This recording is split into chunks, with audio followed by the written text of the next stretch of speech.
My husband, Jake, and I had just moved into a charming home in the quiet suburbs. The house was a dream come true, with its picturesque surroundings and cozy interior. But from the moment we stepped inside, something felt off. I'm Sarah, and my husband is Jake. We were excited about our new beginning, but an eerie stillness hung in the air.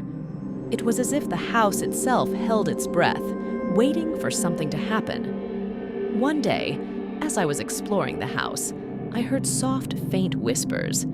At first, I dismissed them as the house settling, but as days passed, the whispers grew louder, and they seemed to be coming from the attic. Jake brushed off my concerns, attributing the sounds to the old house's quirks. But my unease persisted. One evening, I decided to investigate.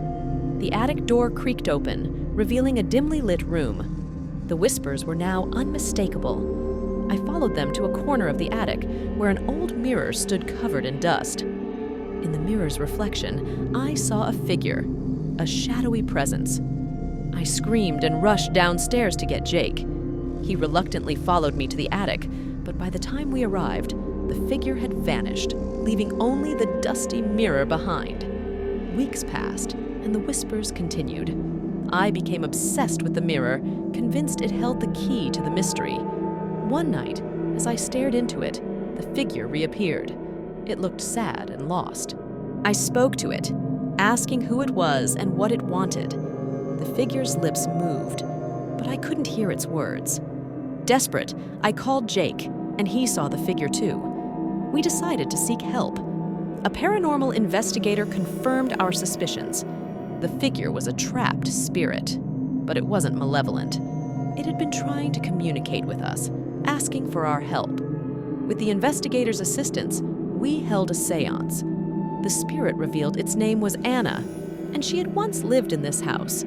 She had been murdered and her body hidden in the attic, which explained the whispers and her connection to the mirror.